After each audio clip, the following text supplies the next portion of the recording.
जम्मू कश्मीर तथा लद्दाख उच्च न्यायालय के मुख्य न्यायाधीश न्यायमूर्ति एन कोटेश्वर सिंह जी, हमारे सलाहकार श्री राजीव राय भटनागर जी, जम्मू कश्मीर के मुख्य सचिव श्री अटल डुल्लू जी, जम्मू कश्मीर के पुलिस महानिदेशक श्री रश्मि रंजन स्वाइन जी, सभागार में उपस्थित सभी कुलपति महोदय, सिविल और पुलिस एडमिनिस्ट्रेशन के सभी सम्मानित अधिकारी, लॉ फ्रेटर्निटी से जुड़े हुए सभी महानुभाव, सिविल सोसाइटी के साथियों, सभी डिस्ट्रिक्ट्स और थानों से वर्चुअल माध्यम से जुड़े हुए अधिकारी, पुलिसकर्मी, देवियों, सज्जनों और मित्रों, 1 जुलाई 2024 भारत के इतिहास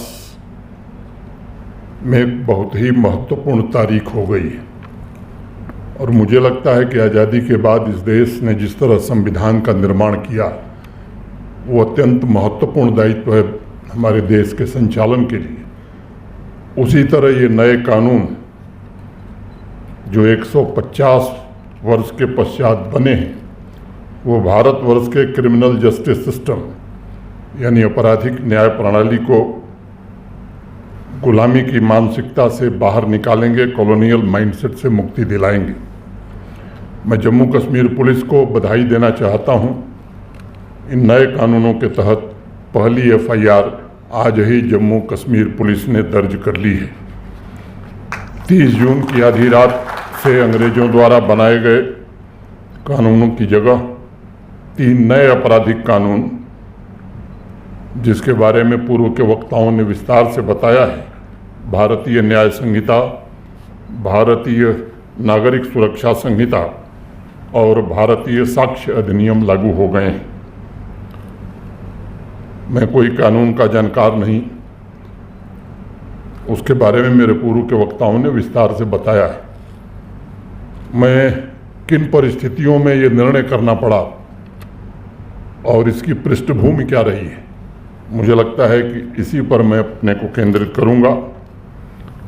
ये एक स्वर्णिम अवसर मैं मानता हूं और वो इसलिए इसी वर्ष भारत के संविधान को निर्मित हुए 75 वर्ष पूरे हो रहे हैं और पहली बार क्रिमिनल जस्टिस सिस्टम को गवर्न करने के लिए बनाए गए तीनों कानून भारत के संविधान की मूल भावना पर आधारित हैं, ऐसा आज हम कह सकते हैं। इन तीनों कानूनों को सभी स्टेक होल्डर्स के साथ पिछले 4 वर्षों तक चले व्यापक विचार विमर्श के पश्चात अंतिम रूप दिया गया है। अगर मैं इसके निर्माण की यात्रा के विषय में थोड़ी चर्चा करूं तो सन 2019 में भारत के आदरणीय प्रधानमंत्री जी ने अंग्रेजों के समय में बने सभी कानूनों पर समीक्षा का एक निर्देश दिया था। उसके पश्चात अगस्त 2019 में सभी राज्यों, संघ राज्य क्षेत्रों, माननीय सर्वोच्च न्यायालय, माननीय उच्च न्यायालय, न्यायिक academy, law university, parliament members, विधायक, सिविल सोसाइटी तथा जनता से सुझाव मांगे गए। सितंबर 2019 में सभी राज्यपालों और उपराज्यपालों को पत्र लिखकर भारत सरकार के गृह मंत्रालय ने सुझाव मांगे।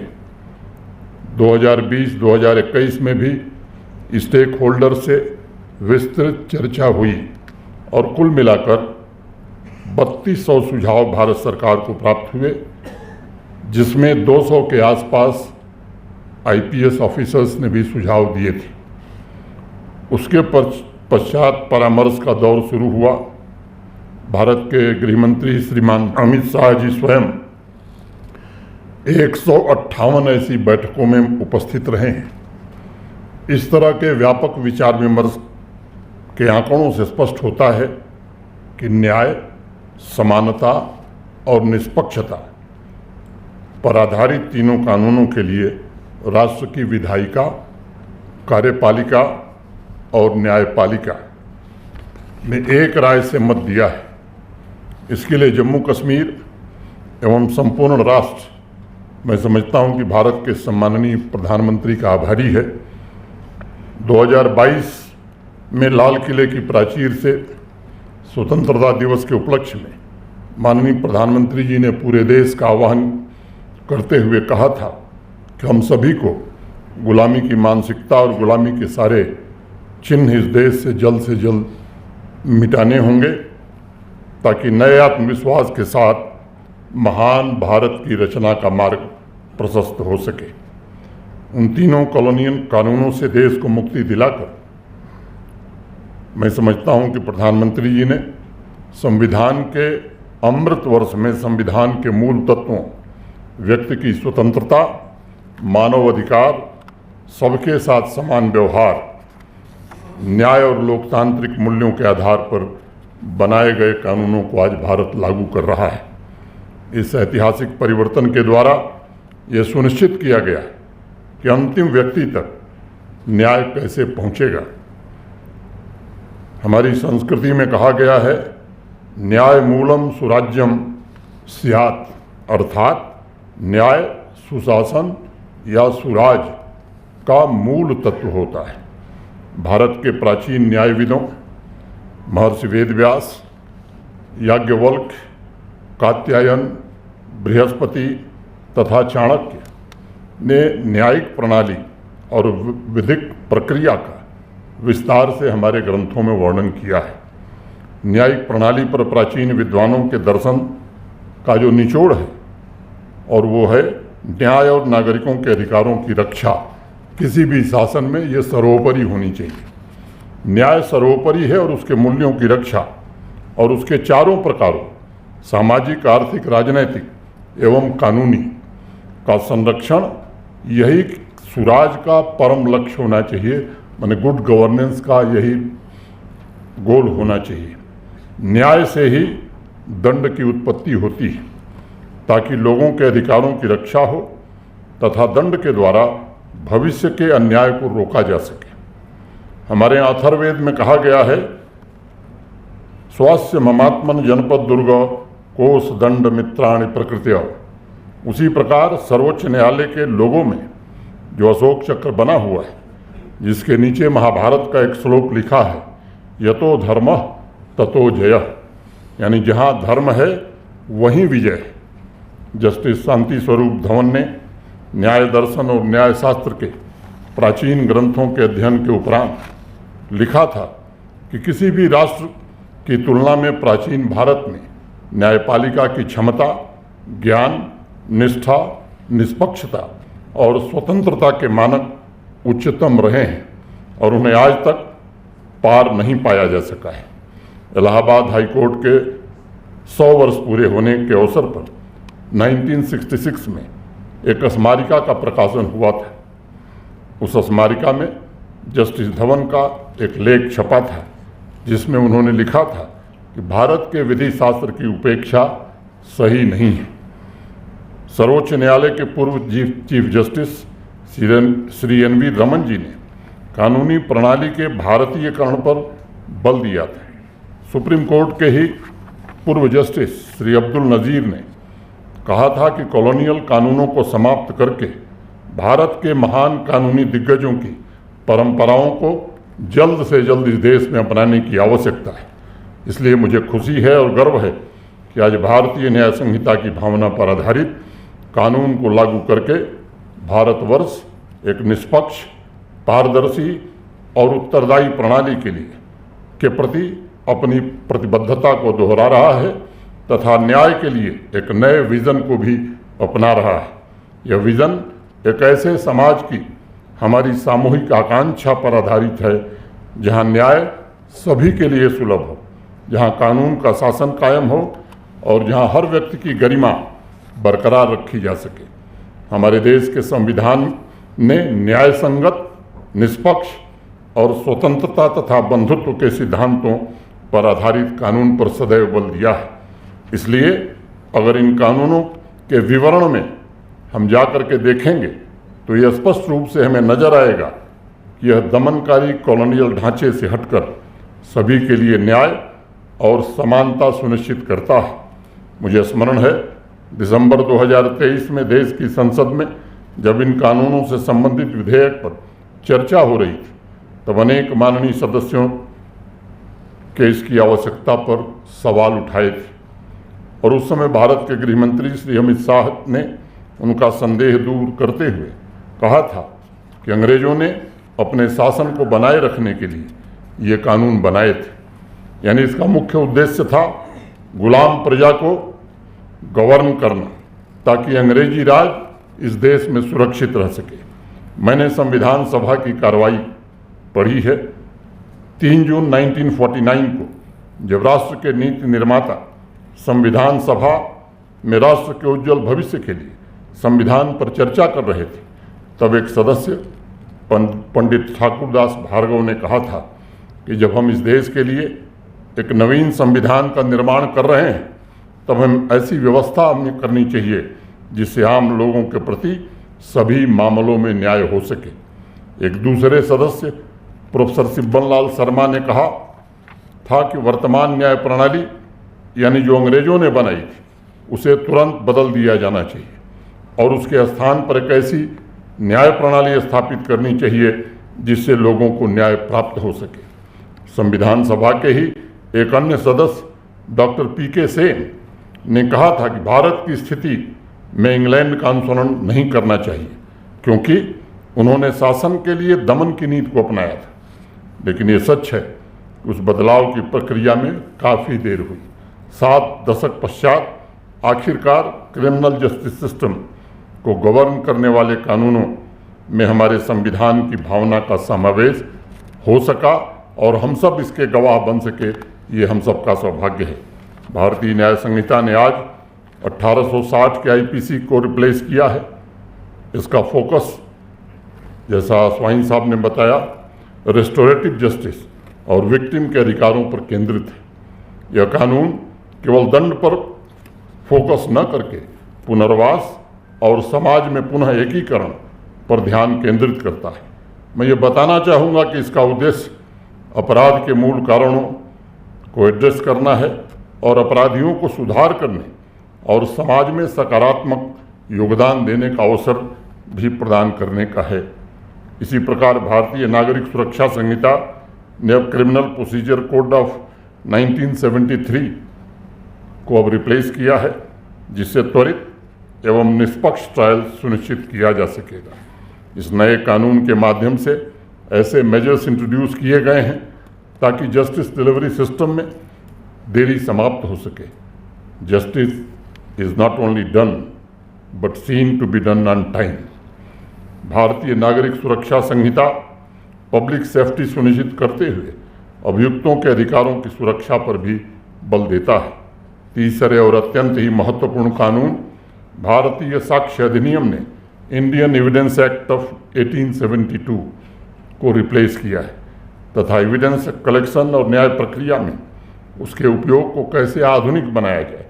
इस कानून के माध्यम से मॉडर्न टेक्नोलॉजी के उपयोग पर विशेष रूप से बल दिया गया है जिससे एविडेंस की एक्यूरेसी और इंटीग्रिटी दोनों सुनिश्चित की जा सकेगी। न्यायिक प्रणाली की विश्वसनीयता को मजबूत बनाने के लिए इस कानून के द्वारा डिजिटल डॉक्यूमेंटेशन और फॉरेंसिक के महत्वपूर्ण टूल्स का ज़्यादा से ज़्यादा इस्तेमाल हो इसकी व्यवस्था की गई है।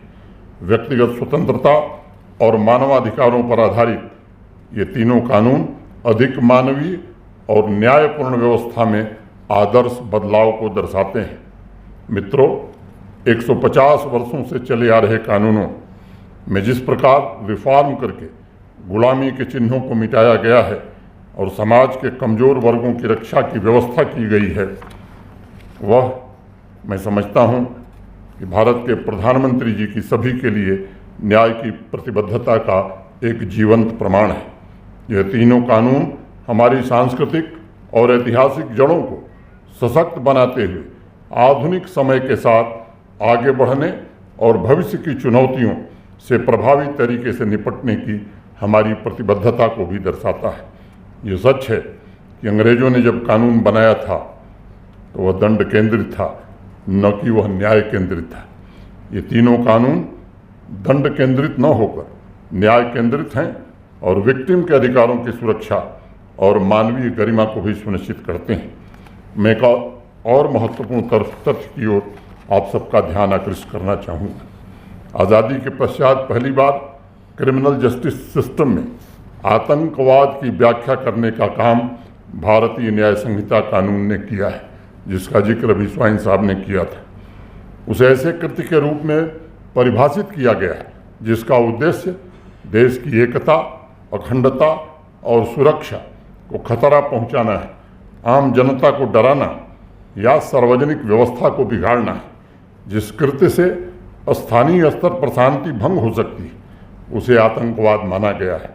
मैं समझता हूँ यह आतंकवाद के खिलाफ जीरो टॉलरेंस के संकल्प को और मजबूती प्रदान करेगा और उसके समूल सफाई के अभियान को नई गति प्रदान करेगा। संगठित अपराध की भी व्याख्या मेरे पहले बताई गई है। भारतीय न्याय संहिता में राजद्रोह यानी सेडिशन को समाप्त कर दिया गया है। इसके स्थान पर देशद्रोह को शामिल किया गया है। भारत की संप्रभुता, एकता और अखंडता को खतरे में डालने वाले कृत्यों को इस श्रेणी में रखा गया है। जो भी व्यक्ति अलगाववाद, सशस्त्र विद्रोह, विध्वंसक गतिविधियों, अलगाववादी गतिविधियों की भावनाओं को प्रोत्साहित करता है, उसके लिए इलेक्ट्रॉनिक संचार या वित्तीय साधनों का सहारा लेता है, वह देशद्रोह का अपराध माना जाएगा। मॉब लिंचिंग को भी नए कानून में जगह दी गई और उसमें न्यूनतम 5 साल की कैद से लेकर अधिकतम फांसी तक की सजा का प्राविधान किया गया है। मित्रों, इन नए कानूनों की सबसे बड़ी विशेषता यह है कि लोकतंत्र के 3 स्तंभ मिलकर आम आदमी की सुरक्षा करेंगे और उसे न्याय दिलाएंगे। माननीय गृह मंत्री अमित शाह जी का एक स्टेटमेंट एंड आई कोट, न्याय को मजबूत प्रशासन देने के लिए संविधान निर्माताओं ने न्यायपालिका, कार्यपालिका और विधायिका के बीच काम का बंटवारा किया है। पहली बार तीनों मिलकर दंड केंद्रित नहीं बल्कि न्याय केंद्रित क्रिमिनल जस्टिस सिस्टम साबित होंगे। ईज ऑफ जस्टिस को सरल, सुसंगत, पारदर्शी और जवाबदेही प्रोसीजर के माध्यम से साकार किया गया है। इन्फोर्समेंट के लिए निष्पक्ष, समयबद्ध, एविडेंस बेस्ड स्पीडी ट्रायल होगा। इससे कोर्ट तथा जेलों पर बोझ कम होगा तथा कन्विक्शन रेट भी निश्चित रूप से बढ़ेगा। हम सब जानते हैं, हमारी संस्कृति भी कहती है कि न्याय में विलंब का सीधा अर्थ है धर्म की पराजय।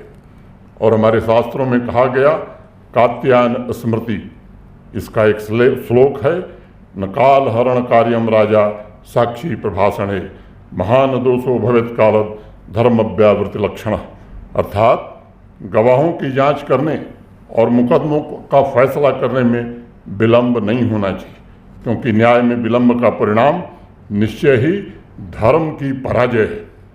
मैं गजट नोटिफिकेशन में उल्लिखित इन कानूनों के प्रावधानों को पढ़ रहा था। बड़े स्पष्ट तौर पर अकाउंटेबिलिटी भी तय की गई। पूरे देश में एक समान न्याय प्रणाली लागू की गई है तथा ट्रायल प्रक्रिया पूरी करके न्याय के लिए समय सीमा भी निर्धारित की गई है। मैं ज़्यादा समय न लेते हुए, मैं जिन मित्रों ने जम्मू कश्मीर में इन तीनों कानूनों को लागू करने के लिए जो प्रोग्राम चलाए हैं, ट्रेनिंग का, अवेयरनेस का, उन सभी अपने सहयोगियों का आभार व्यक्त करता हूं। और मुझे लगता है कि ये जो अभियान आपने चलाया है, इसे आगे और भी तेज गति से चलाना पड़ेगा। समाज के प्रबुद्ध और विश्वविद्यालय से जुड़े हुए सभी लोगों से भी मैं अनुरोध करूंगा कि ये हम सबका सामूहिक दायित्व है। आप सभी के ज्ञान, कौशल और मानवीय संवेदना पर समाज के बहुत बड़े वर्ग, विशेष रूप से वंचितों, महिलाओं, बच्चों की आशाएं और आकांक्षाएं टिकी हुई हैं। मित्रों, इन नए कानूनों के लागू हो जाने से हम एक अधिक न्यायपूर्ण और निष्पक्ष समाज की दिशा में नई यात्रा शुरू कर सकते हैं, जिससे रूल ऑफ लॉ को कायम रखने और विजिबल जस्टिस, सुनिश्चित करने में हमें सफलता मिलेगी। मुझे इस बात की भी प्रसन्नता है कि इन कानूनों को लागू करने की प्रक्रिया के दौरान जो माइलस्टोन रखे गए थे उसे प्रभावी तरीके से अचीव करने में जम्मू कश्मीर पुलिस और जम्मू कश्मीर प्रशासन सफल रही है। अब सभी स्टेक होल्डर्स की सामूहिक जिम्मेदारी है कि लोगों की आस्था के अनुरूप निष्पक्ष, पारदर्शी और उचित न्याय प्रणाली के लिए स्वयं को हम समर्पित करें। इदम में ब्रह्म च क्षत्रणः, आपका ज्ञान और पुरुषार्थ दोनों ऐश्वर्य को प्राप्त करे, यही मेरी प्रभु से प्रार्थना है। बहुत बहुत धन्यवाद।